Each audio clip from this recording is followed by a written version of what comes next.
Halo teman-teman, selamat datang di channel Pucin Novel Audio. Jangan lupa subscribe ya. Terima kasih. Episode 13.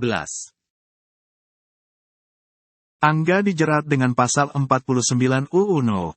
23 tahun 2004 tentang penghapusan kekerasan dalam rumah tangga, UU PKDRT, setelah tak memberikan nafkah kepada istri dan anak.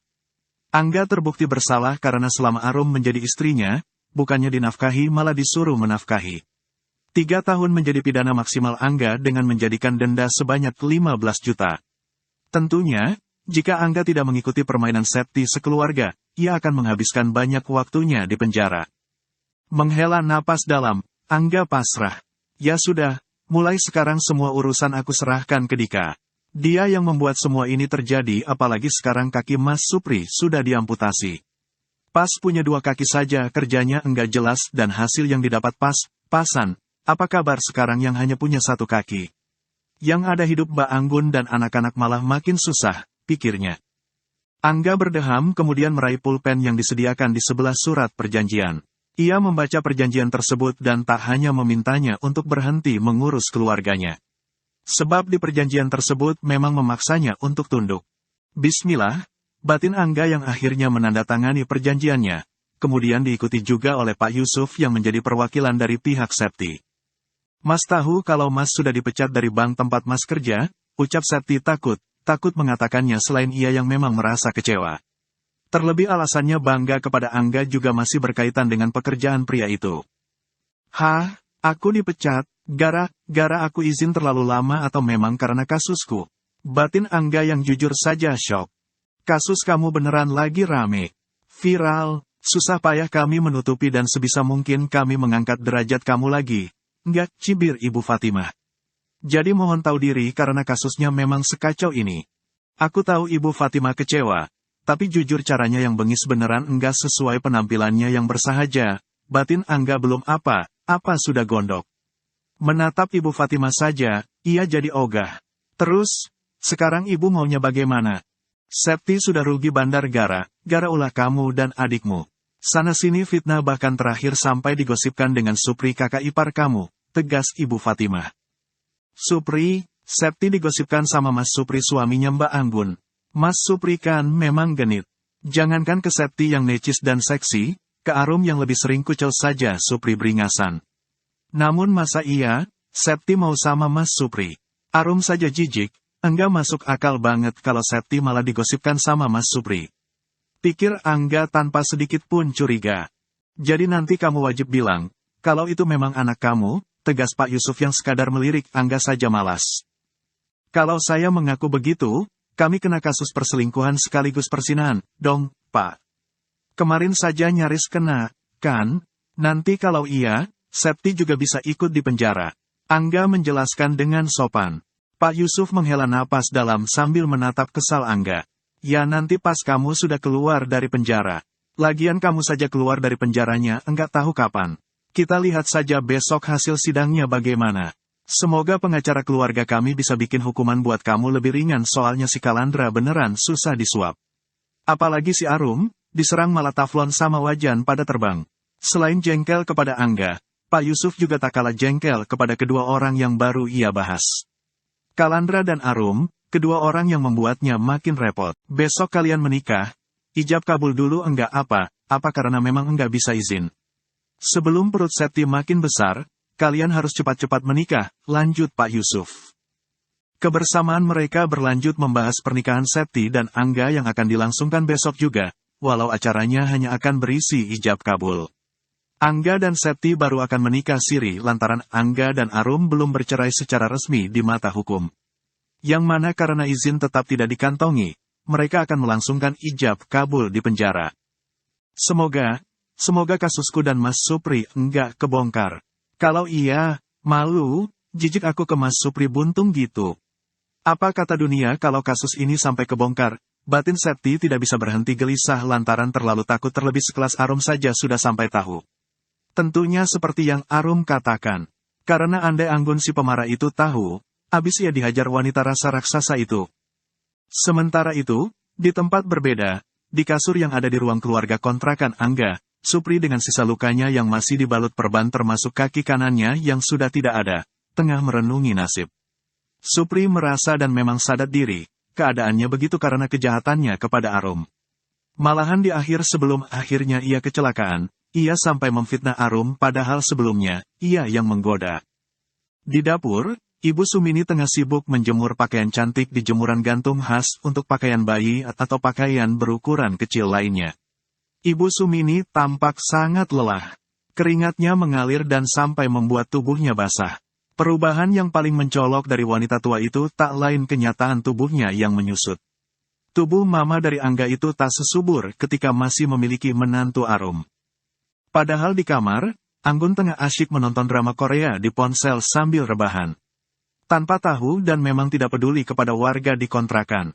Anggun telanjur asyik dengan kesibukannya menonton meski cantik yang mulutnya Anggun sumpal dengan botol susu, sudah menangislah lantaran botol susunya sudah kembali kosong. Termasuk itu ketika Dava dan adiknya yang lain dan tengah makan nasi padang di atas kertas pembungkus sambil duduk di lantai sebelah Angga merenung, ribut minta minum. Anggun sama sekali tidak peduli dan asyik senyum sendiri karena drama yang ditonton. Yang sibuk ya Ibu Sumini hingga wanita itu mengeluh sambil menangis, mengambilkan cucu-cucunya minum. Kebangetan banget kamu Enggun, ibu sendiri kamu jadikan kacung, tangis Ibu Sumini sambil berdiri tergopoh setelah meletakkan satu poci minuman dan 2 gelas yang dibawa, di depan Dava dan adik-adiknya. Supri hanya mampu menghela napas sambil menggeleng tak habis pikir. Karena andai ia ikut menegur Anggun pun, yang ada ia yang disiksa. Namun, Supri juga makin tak habis pikir bahkan syok ketika Dava berkata, "Pah, makasih banyak, ya. Gara papa kecelakaan dan sampai buntung, jadi banyak yang kasih bantuan. Sering-sering kecelakaan aja ya, Pah. Kita jadi makan enak terus. Karena semenjak enggak ada Lik Arum kan, kita enggak pernah makan enak kecuali kalau memang beli. Karena makanan yang tengah Dava dan adiknya makan memang pemberian dari tetangga yang telanjur kasihan." Status Wasepti yang turut dibubuhi genggaman tangan yang memamerkan sepasang cincin emas, sukses membuat Arum sukses menahan tawanya. Arum langsung mengenali kedua tangan kanan saling menggenggam itu sebagai tangan kanan Septi dan Angga. Terbukti, tak lama setelah itu juga ada pesan Wa masuk dan itu memang dari Septi. Septi mengirimkan fotonya dan Angga. Di foto tersebut, Septi memakai kebaya putih dan terlihat sangat cantik. Wajahnya dirias khas pengantin pada kebanyakan. Septi mengusung riasan pengantin solo lengkap dengan sanggulnya. Sementara Angga, pria itu juga memakai pakaian pengantin serba putih. Hamparan kain merah menjadi latar belakang setiap foto kedua sejoli itu. Dengan jahilnya, Arum yang menganggap usaha Septi membuatnya cemburu, sebagai hiburan gratis, sengaja membalas Wa dari Septi. "Septi, terima kasih banyak sudah melepaskan suami idaman seperti Mas Angga, Mbak." "Arum, melepas, memangnya suami idaman kamu itu kawan? Kolyo dilepas, Sep." "Arum, okelah, selamat menempuh hidup baru, ya. Doa terbaik dariku karena semua yang kita lakukan termasuk itu doa ke orang, juga bakalan balik ke kita." "Arum, tapi kok itu latar belakangnya enggak ada yang jeruji besi, ya?" "Oalah aku lupa, kalian kan lagi di Arab. Kalian sedang mengarungi padang pasir yang luasnya seluas cinta kalian, kan?" "Septi, bilang saja kalau kamu cemburu, Mbak." "Arum, cemburu buat apa? Aku bahkan sudah sangat bahagia dengan kehidupanku yang sekarang.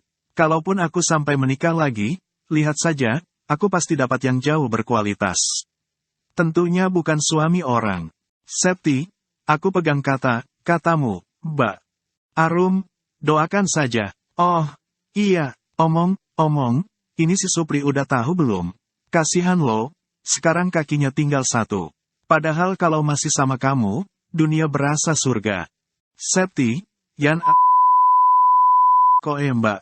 Susah payah Arum menahan tawanya di depan tempat pencucian yang ada di kantin rumah sakit. Terlebih balasan terakhir Septi seolah wanita itu mengakui, anak yang sedang dikandung memang anak Supri. Hanya saja, kenyataan Kalandra yang tiba melongok di hadapan Arum, membuat Arum bingung dan perlahan membeku. Pria itu mengamatinya dengan jarak yang sangat dekat. Kalandra mengamatinya dari ujung kepala hingga kaki. Mbak Arum sehat? Tanya Kalandra. Arum mengangguk-angguk. Lagi azan luhur soalnya, takutnya Mbak diledek belis yang kebetulan lewat, ucap Kalandra yang masih menatap khawatir Arum. Kali ini wanita itu menatapnya sambil menahan tawa. Namun ia yang memergoki Aidan terbangun, sengaja mengambil bayi itu dari ranjang bayi. Aku enggak kesurupan Mas. Ini nih, si Septi lagi pamer cinta sejati.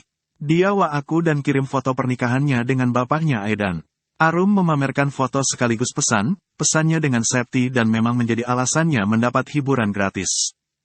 Tak beda dengan Arum, Kalandra yang sampai menempelkan sebelah wajah Aidan ke sebelah wajahnya juga menjadi sibuk menahan tawanya. Hiburan gratis, Mas. Bentarlah, aku bikin status kasih foto mereka. Biar Septi enggak terus-menerus mikir, aku cemburu ke dia. Arum sungguh membuat status berupa foto pernikahan Septi dan Angga. Rata orang seperti Septi memang gitu. Namun aku yakin, masa berlakunya hanya sebentar. Lihat saja, sebentar lagi pasti bosan apalagi si Angga di penjara. Bisa jadi Septi pacaran lagi, dan terulang lagi. Lalu Ibu Fatimah si makhluk paling suci sibuk melakukan siraman rohani kepada mereka yang mengingatkan perbuatan putrinya, ucap Kalandra lirih sekaligus santai.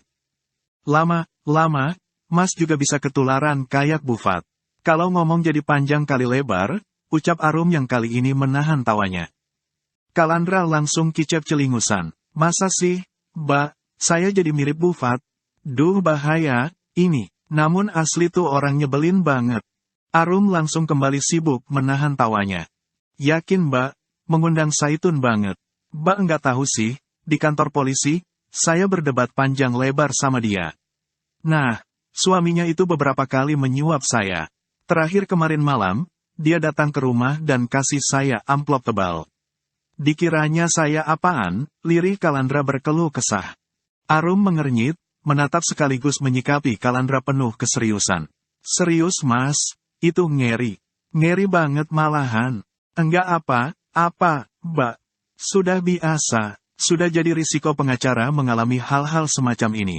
Yang penting teguh pendirian saja, yakin Kalandra. Arum tersenyum hangat. Oh iya, Mas kalau mau ada perlu apa? Ini mau ke tempat kerja, tapi ibu minta dicarikan makan karena di rumah memang enggak masak. Sekalian yang kemarin jadinya berapa Mbak? Nasi kotak sama kuenya? Balas Kalandra. Ia menyerahkan Aidan kepada Arum karena ia mengambil dompet dari saku celana panjang bahan warna hitam bagian belakangnya. Arum langsung serius. Mas, enggak usah. Itu buat istri Mas. Doakan saja biar berkah. Ya enggak bisa dong, Mbak. Itu kan buat acara istri saya, ya sudah jadi tanggung jawab saja. Kalandra bersikeras. Arum makin sibuk menggeleng. Saya beneran ikhlas, Mas. Lagian, Mas bantuin akunya juga sudah enggak kehitung.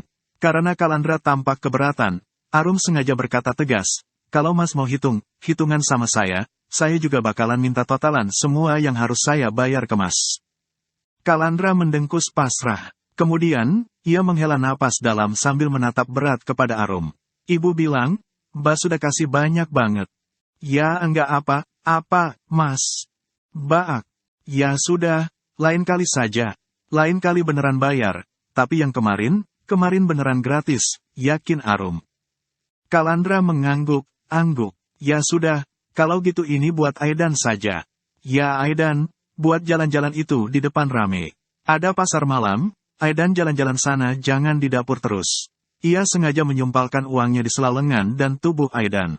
Mas, ya Allah ini banyak banget, keluh Arum. Sudahlah, Mbak, itu kan buat Aidan. Kalandra sengaja mengontrol sayuran sekaligus teman nasi yang hari ini Arum masak. Ini ibu harusnya ke sini, jadi tahu mau makan apa. Ya sudah ya, Mbak. Saya bingung mau ambil sayur yang mana aja. Nanti saya jemput ibu dulu biar ibu milih sendiri. Kalandra benar pergi tanpa peduli pada Arum yang mempermasalahkan uang yang pria itu berikan kepada Aidan. Lembaran uang berwarna biru yang memang banyak.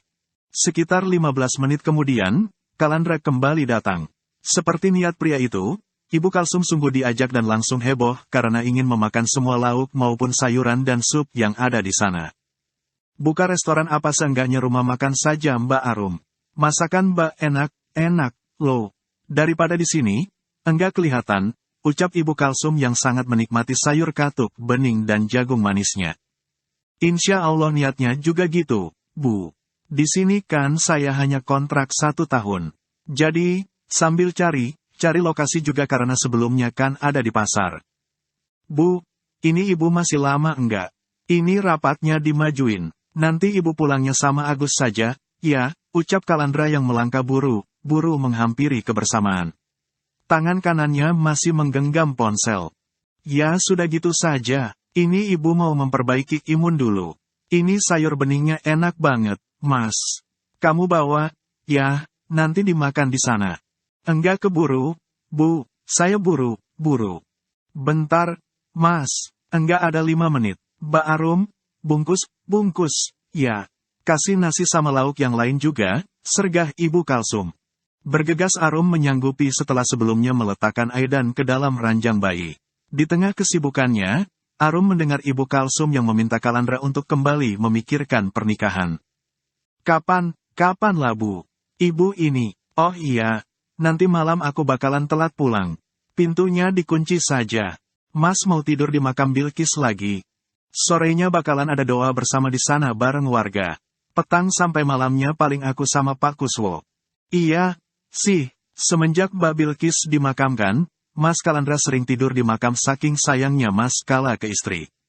Dikirimi doa terus Mbak Bilqisnya. Alhamdulillah ada orang kayak Mas Kala, batin Arum. Kalau cintanya Mas Kala ke Mbak Bilqis, aku percaya ini cinta sejati. Lah kalau cintanya Septi sama Angga, itu cinta apaan? Cinta rasa kadaluarsa? Batin Arum lagi yang menjadi sibuk menahan tawanya lantaran menertawakan hubungan Septi dan Angga. Semua makanan untuk bekal Kalandra sudah ia masukkan ke kantong bahan. Segera ia memberikannya dan langsung diterima dengan ramah oleh Kalandra. Hubungan mereka apa sih? Kok aku perhatikan? Mereka dekat banget, ya, pikir Ibu Kalsum yang diam mengamati. Saking keponya, ia sampai berhenti mengunyah sayur katuk bening di dalam mulutnya. Arum melepas kepergian Kalandra dengan harap cemas. Hari ini menjadi hari yang ia tunggu-tunggu. Karena hari ini juga, sidang perceraiannya dan Angga akan digelar. Walau Kalandra yakin hanya cukup sekali sidang, Arum yang belum punya pengalaman tetap khawatir, pihak Angga macam-macam. Enggak usah sekhawatir itu. Kalau mereka masih macam apalagi berusaha bikin Mbak tetap jadi istri Angga hanya untuk menjadi tulang punggung lagi, aku bakalan jadi orang pertama yang kasusin dia, ucap Kalandra meyakinkan. Arum yang mengemban Aidan dan masih berdiri di depan kantin, mengangguk-angguk. Iya, Mas, iya, bismillah, aku beneran gugup. Kalandra mengangguk-angguk. Iya, Mbak, manusiawi. Justru aku heran kalau Mbak apa-apa serba bisa. Kali ini Arum tersenyum masam. Ucapan Kalandra tersebut menjadi akhir dari kebersamaan mereka pagi ini. Di pagi menuju siang hari ini, Arum menengadah, menatap hamparan langit cerah yang ia harapkan menjadi awal baik untuk langkahnya. Sebab baginya, lepas dari Angga secara sah di mata agama, apalagi hukum, menjadi kunci nyata untuk kebahagiaan sekaligus kesuksesannya. Baiklah, aku kuat, coba kita lihat nanti. Kita pasti bisa ya, Mas. Kita pasti bisa. Arum menyemangati dirinya sendiri. Harusnya Arum memang ikut karena itu akan lebih baik. Namun, pekerjaan Arum di rumah sakit terbilang terikat. Karena andai Arum absen, otomatis tidak ada yang menyiapkan makanan jatah untuk pasien. Sekitar pukul 10 pagi, Kalandra sudah sampai di pengadilan agama. Ia mewakili Arum, dan ternyata Angga juga diwakilkan oleh pengacara. Tentu saja itu bukan pengacara Angga, melainkan Septi.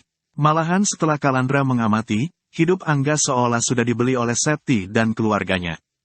Ini langsung final, kan, Pak? Tanya Kalandra kepada bapak berjas abu-abu di hadapannya. Pria berkepala botak itu merupakan pengacara keluarga Septi yang akan mengurus kasus Angga. Ya iya, sudah dapat yang lebih bagus, ngapain mempertahankan yang lama, ucap si pria sinis. Kalandra langsung bergidik. Bapak bilang begitu karena bapak belum tahu yang lama. Termasuk kasusnya, Lawong yang baru aja bekas dan hamilnya pun enggak jelas sama siapa. Pak Santo selaku pengacara keluarga Septi, langsung menatap kesal Kalandra. Jangan mentang Mas membela klien Mas. Mas asal fitnah, ya, Mas. Dosa, apalagi Mbak Septi dari keluarga baik-baik. Orang tuanya sudah haji dan tanah sama sawahnya luas. Mana mungkin Mbak Septi begitu? Malahan saya takjub. Masih muda mau menikah dengan terpidana dan cukup ijab kabul, bahkan itu di penjara ijabnya. Kalandra mesem kemudian menghela napas pelan. Sekarang begini, logikanya, Septi yang berasal dari keluarga baik dan menurut Bapak memang wanita baik-baik, kok bisa begitu ngebet sama laki-laki yang belum bercerai? Ia sungguh bertutur santai, yakin. Seorang wanita masih bisa dianggap sebagai wanita baik-baik jika mereka malah ngebet nikah sama suami orang. Pak Santo tidak langsung bisa menjawab karena yang ada, ia malah menggeragap. Kita kan enggak tahu apa yang sebenarnya terjadi, jadi jangan asal menilai, Mas. Kata siapa? Sebagai pengacara, kita justru wajib tahu semuanya agar kita enggak malu, Pak. Bayangkan kalau yang kita bela matian malah salah, sergah Kalandra. Jangan-jangan, Bapak memang enggak tahu kasus yang sebenarnya, ya? Kali ini, ia menyikapi dengan serius. Pak Santo langsung kalah telak. Ya sudah sih, Pak enggak apa-apa. Nanti langsung fix saja, ya. Jadi, kan tadi Bapak sendiri kalau klien Bapak sudah dapat yang lebih baik, lanjut Kalandra sambil menahan senyumnya. Ia memisahkan diri dari kebersamaan. Pak Santo kebingungan dan melepas kepergian Kalandra sambil mengelap keringat di wajah maupun sekitar lehernya. Sekitar setengah jam kemudian, sidang itu sungguh terjadi. Sesuai niat mereka menolak mediasi yang ditawarkan. Meski hakim sempat heran, keheranannya langsung terobati setelah Kalandra mengabarkan bahwa Angga yang sedang mempertanggungjawabkan kesalahannya di balik jeruji besi, sudah menikah lagi walau baru pernikahan siri. Tak butuh waktu lama, palu itu akhirnya diambil, diketuk dengan tegas oleh hakim yang meresmikan perceraian Arum dan Angga. Tolong katakan kepada saudara Angga, setelah dia keluar dari penjara nanti, jangan lupa untuk tetap menafkahi putranya Dati Ibu Arum kalau dia tidak mau masuk penjara lagi, pesan sang hakim yang sampai menurunkan kacamatanya hanya untuk menatap Pak Santo dengan leluasa. Pak Santo hanya mengangguk paham.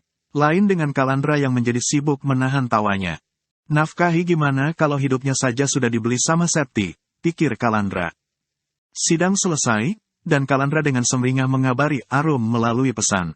Mbak Arum, beneran hanya tinggal menunggu akta cerainya, Mas. Cepat banget. Mas Kalandra, iya, Mbak. Bener, pernikahan Angga dan Septi jadi harga mati buat perceraian ini. Jadi, enggak sampai ada agenda mediasi dan lainnya. Mbak Arum, Masya Allah, Mas. Alhamdulillah banget. Pokoknya makasih banyak, ya, Mas. Akhirnya saya bebas. Mas Kalandra, sama, Mbak. Jangan lupa buat bahagia. Jangan lupa untuk menghadiahi diri Mbak yang sudah sangat bekerja keras. Kali ini, Arum tak langsung menjawab. Kalandra keluar dari teras pengadilan dan turun memasuki tempat parkir. Ia memarkir mobilnya. Barulah ketika ia duduk dan bersiap memasang sabuk pengaman, ponselnya yang ada di tempat duduk sebelah kembali bergetar. Getar tanda pesan "Wa masuk" dan itu balasan pesan dari Arum. Mbak Arum, iya, Mas. Terima kasih banyak sudah mengingatkan. Semoga saya bisa lebih baik lagi ke diri saya agar saya juga bisa semakin baik kepada Aidan dan semuanya. Membaca itu, Kalandra mesem. Ia memasang sabuk pengamannya kemudian membalas pesan Arum. Mas Kalandra, iya, Mbak. Memang harus begitu. Mbak Arum, Mas juga karena istri Mas pasti akan bahagia jika Mas juga bahagia. Membaca itu, Kalandra langsung membeku. Tatapannya menjadi menerawang hamparan langit terik di luar sana. Di sana, ia seolah melihat bayang wajah sang istri yang tersenyum cantik. Senyum yang juga langsung menular kepadanya. Yang, kangen, sebentar lagi aku ke kamu, ya. Namun jujur, mengenal Mbak Arum, apalagi kalau sampai bisa main dengan Aidan rasanya sangat tenang. Rasanya seperti mengalir begitu saja. Seperti saat awal kita bertemu dan menjadi awal hubungan kita. Dalam hatinya, Kalandra yang menyetir juga menceritakan banyak hal dan ia tujukan kepada almarhumah istrinya. Jujur aku pengen ajak Aidan jalan-jalan. Namun aku sadar, andai aku melakukannya, bisa jadi fitnah hubunganku dan Mbak Arum. Bersambung dulu ya teman-teman.